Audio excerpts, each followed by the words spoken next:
Hello there. I wanted to share something that came in the mail recently that I'm pretty excited about.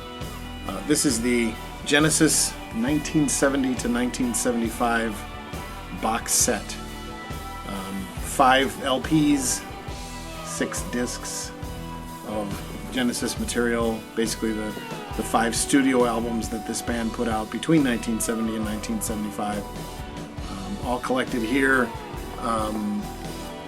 Heavyweight 180 gram vinyl, heavyweight sleeves, absolutely wonderful packaging, true to the original packaging. 4 of the 5 LPs are gatefolds. One of them is a double album. Really excited about this. I have these albums, older versions of these albums. They're not in pristine shape, and they're not on heavyweight vinyl or anything like that. And so it's really nice to sort of have this collection now. In 1969, Peter Gabriel and Genesis put out their debut album, and it's not included in this set, which actually doesn't surprise me too much because the record has been pretty much all but disowned by the band. The band at that time consisted of Peter Gabriel, Tony Banks on keyboards, Mike Rutherford on bass and sometimes guitar, rhythm guitar, Anthony Phillips on lead guitar, and then a drummer named John Silver. And they were just teenagers in art school. Several of them were in art school anyway, but they were teenagers. I think the oldest member of the band at the time was 19. It's far from their best album. As a matter of fact, even for a real die-hard early Genesis fan like myself, it's disposable. It doesn't bother me that I don't have that in this set or that I don't even have that album. I've heard it before, but it's not really worth picking up. But in 1970, it came out with the Trespass album.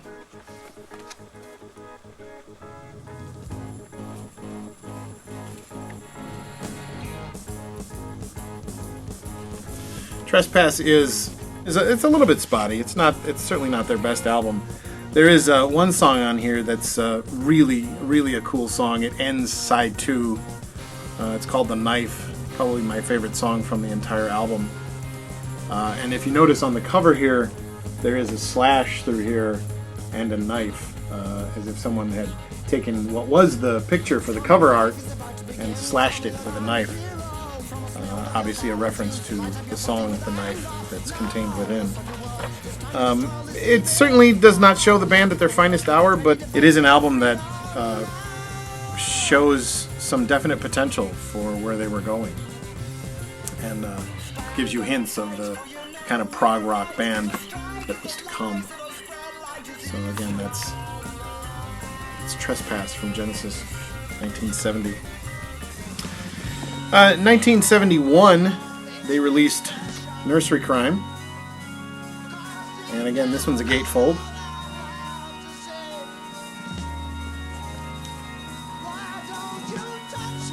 Lyrics on the inside there.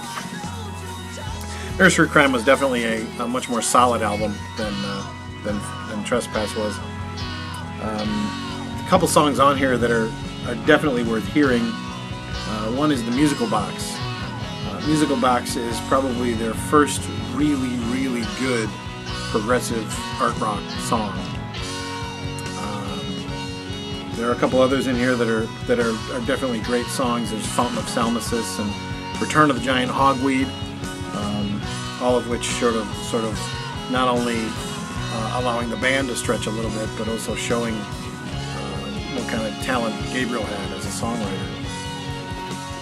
Around the same time that this album came out, or when they started touring for this album, Peter Gabriel ended up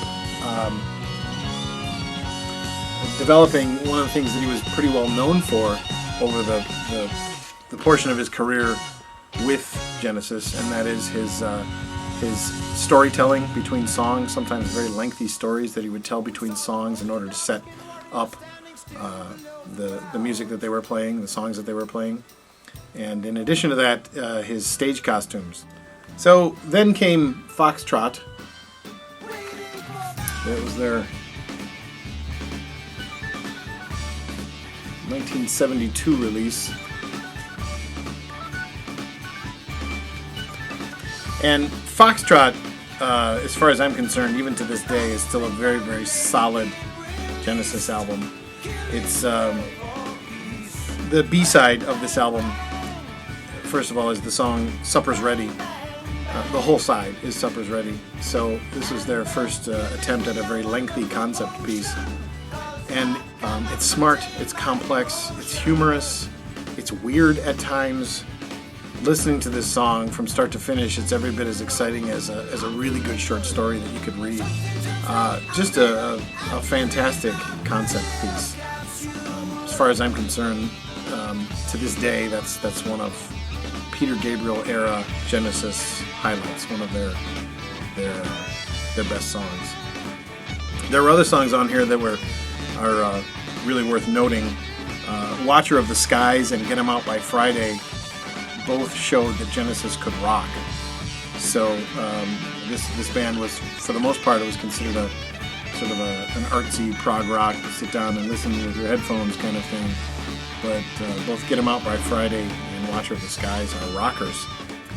So 1973 comes along, and this album right here, Selling England by the Pound, which is the only non-gatefold album in the entire collection, showed Genesis's English eccentricity at its peak. One of the many cool things about this particular box set is that they pressed it on the original Charisma label. So this is the one from Trespass, but the labels are true to the original labels the way they were when they were pressed and released by Charisma, which is Tony Stratton Smith's label. Tony Stratton Smith also being the manager, Genesis's manager. By the time we get to Foxtrot and Selling England by the Pound, these are now pressed on the newer Charisma label, newer being a relative term there, but the Mad Hatter, Alice in Wonderland kind of Charisma label that was probably the most popular version of their label. All right, and then 1974, we have what has become Genesis's magnum opus. And I don't even need to refer to this as the magnum opus for Peter Gabriel era Genesis, because as far as I'm concerned, and as far as most people are concerned, this is the best album that they ever did. Any incarnation of the band. It is an amazing album. As I said, it's just a 2 LP. I don't know if I said that or not, but it's a double album. It's a concept album. The story roughly revolves around a character named Rail, who, in search of his brother John, heads into the underground, the belly of New York City, and encounters some very, very fantastical things. The story doesn't always make a lot of sense, but it's exciting and it's interesting, and it lends itself really well to the kind of songs that they were creating at the time.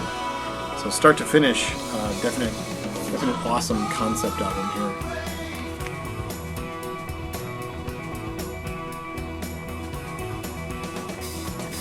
This also, I should probably show you this too, the inner sleeves for this one.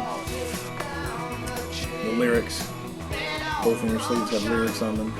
What you saw when I opened up the gatefold is essentially the story being told.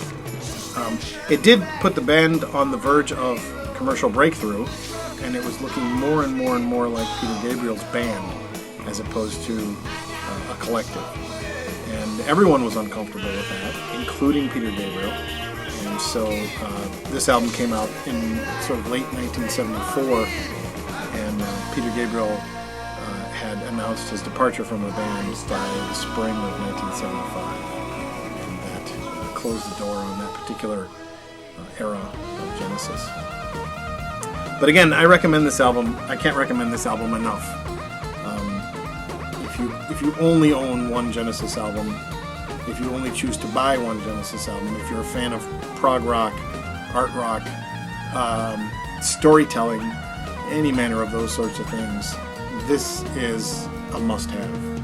I would strongly, strongly recommend this album if you haven't heard it, especially if you have any inclination towards that kind of music. One other thing that I wanted to mention here, in addition to this box set, is another box set that I don't have on vinyl, but I did manage to pick this up. This is Genesis Archives, 1967 to 1975. There is one of the discs that's on here has a number of early demos and rough mixes and things like that from the 60s part of their career before they really came into their own. Another disc has some live material and some very early singles and things like that, sort of early 70s singles on it. But I'll be honest with you, one of the main reasons for buying this is the first two discs right there. These two discs are what I just mentioned, and then the first two discs of this thing is the Lamb Lies Down on Broadway, performed live with Peter Gabriel, January 1975 at the Shrine Auditorium in Los Angeles, I think. So the Lamb Lies Down on Broadway, performed by the original band in its entirety on those two discs, and I'll be honest with you, that makes this worth the package right there. There is a fairly extensive book that comes with it, with all kinds of photographs and information, lots of history with the band mixed in with lots of great photographs and that sort of thing. It's a really nice book. The binding of the book leaves a little bit to be desired, but it's a fantastic book to find out more about Genesis of that era. And like I said, those first two discs with the Lamb Lies Down on Broadway recorded live definitely make this a package worth having. So can't recommend that enough. But again, if you're interested in getting into earlier Genesis and don't feel like you want to spend a lot of money, I would go straight for this guy. Straight for the Lamb Lies Down on Broadway. I can't say enough about that record, although I probably have already. So anyway, yeah, really excited about this. Genesis 1970 to 1975 box set.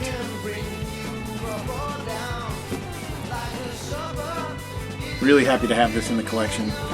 Really happy to have some brand new audiophile quality reissues of some of my old Genesis albums. And yeah, thanks for watching. If you have any kind of comments whatsoever, if you're a fan of Genesis of this era, if you're curious about Genesis of this era, whatever, I would love to hear from you. I'd love to have conversations, even if they're brief ones, about this band and about this particular period of this band, because I'm a big fan. So anyway, I hope, if you don't know really much about them at this point, I hope this has been somewhat informative. Hopefully not too rambling. And I will see you around on YouTube.